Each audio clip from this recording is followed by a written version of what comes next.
Deve ter sentido no bolso um certo aumento no preço dos produtos da cesta básica, não é mesmo? Sobre esse assunto, a gente conversa agora com o professor da Unir e economista Otacílio Moreira. Bem-vindo mais uma vez, tudo bem, professor? Bom dia. Bom dia, Luana, bom dia, Renato, bom dia aos amigos aí que estão sintonizados aí na SIC TV. Realmente, né, tem aumentado muito o preço de alguns itens, principalmente alimentícios, né, e o preço do leite principalmente, né, ele entrou no patamar muito elevado durante a pandemia, tem se mantido, mas esse aumento de preço ele não decorre somente devido à pandemia, ela tem outros fatores e para Rondônia, outros mais específicos ainda. Falou aí do leite, quais outros produtos sofreram aumento? Então, o leite, no caso específico do leite, né, ela decorre de quê? Nós estamos num período de estiagem, começou em uns 2, 3 meses atrás.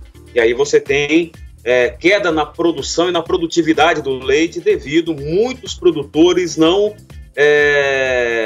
irrigarem, não adotarem técnicas para manter o pasto de boa qualidade. Além disso, você tem um outro grupo aí que dá suplementação alimentar e que você tem o quê? Aumento de custo de produção. E todos esses custos são transferidos para o produto final, no caso do leite e os seus derivados. O queijo, principalmente, por exemplo, está sendo vendido aí em alguns mercados acima de R$40 o quilo do mussarela, que é um queijo bem básico, né?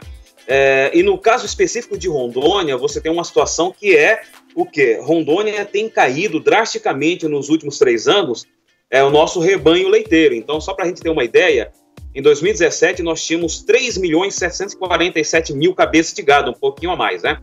Agora, em 2019, nós fechamos com 3.338.000 cabeças de gado. São 408.000 cabeças de bovino leiteiro a menos, uma queda de quase 11%, né? Soma-se a isso outros fatores, né? Você vai ter, vamos dizer assim, um problema na nossa cadeia leiteira. E aí isso vai gerar o quê? Uma menor oferta, um aumento nos custos de produção, menor produtividade, a gente não está conseguindo transferir isso em termos de produtividade, e aí chega menos leite no mercado, os laticínios concorrem por esses escassos produtores e o preço aumenta. Vamos dizer assim, um aumento de preço decorrente da questão da oferta.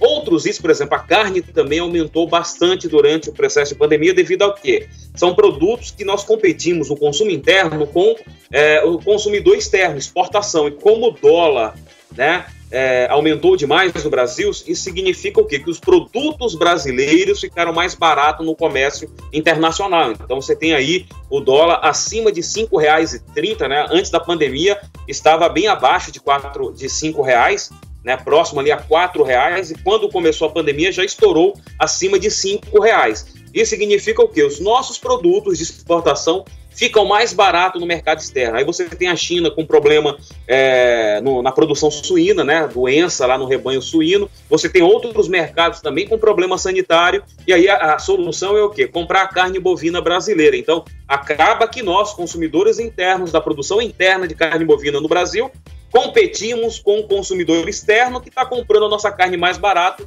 devido à situação da nossa moeda estar, né, se desvalorizando e o dólar se valorizando aqui. Outros itens alimentícios, aí sim, nós estamos consumindo mais, estamos em quarentena, né, em casa, e aí você tem essa situação de um consumo maior para vários itens, né? Nós temos pesquisa aí que aponta que o brasileiro está consumindo mais, por exemplo, verdura, vegetais, frutas, né?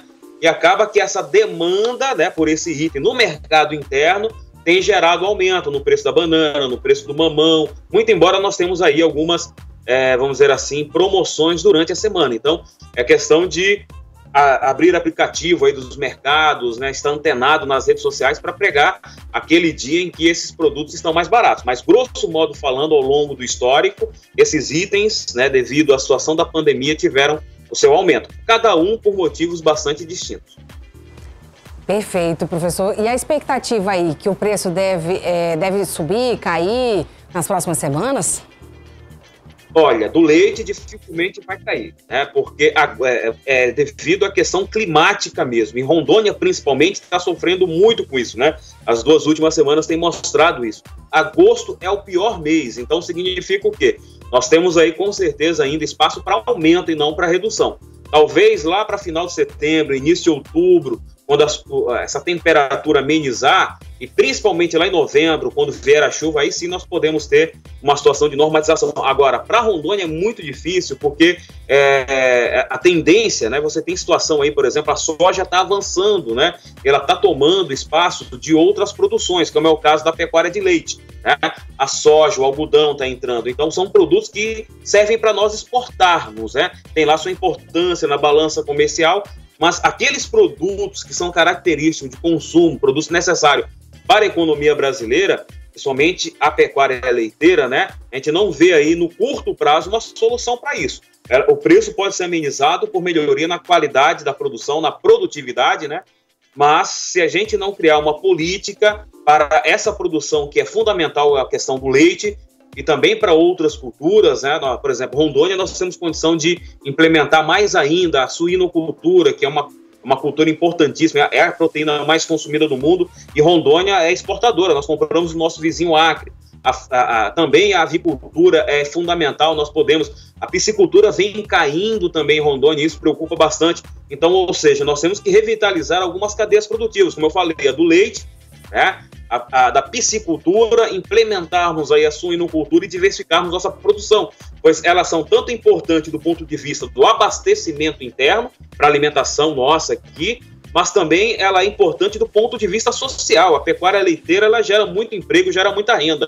Então é necessário a nossa Secretaria de Agricultura e outras secretarias, o próprio Ministério da Agricultura, rever a política. E a política, ela não está necessariamente em incentivar a pecuária de leite. Ela está, por exemplo, em como eu devo, por exemplo, não avançar mais com a sojicultura, porque a soja é importante, ela está ocupando um espaço, mas ela tem muito benefício tributário, ela não paga tributo quando ela é exportada. Então, você acaba incentivando a soja, que avança, né, a soja, o algodão, o milho, que avança para terras onde antes existia, por exemplo, a bovinocultura de leite, e também ameaça até lá no longo prazo a bovinocultura de corte. Então é necessário você ter vamos dizer assim, uma diversificação na sua pauta de produção, principalmente abastecer o nosso mercado local, né? Isso me preocupa bastante, porque nós estamos produzindo muito produto para exportação que não é característico de consumo interno. E lá na frente nós vamos ser demandadores e pagarmos um alto valor,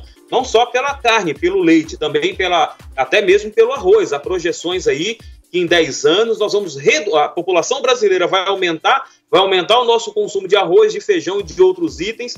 Contudo, a projeção do próprio Ministério da Agricultura é esse tipo de produto consumido internamente aumentar seu preço. Isso preocupa bastante. Bom, quem quiser tirar mais dúvidas, o e-mail é otacilio.mc@unir.br, não é isso, professor? Obrigada mais uma vez. A gente que agradece. Um abraço. Renata? Aí várias justificativas sobre os aumentos que o consumidor tem sentido no bolso aí nas prateleiras dos supermercados, né? Agora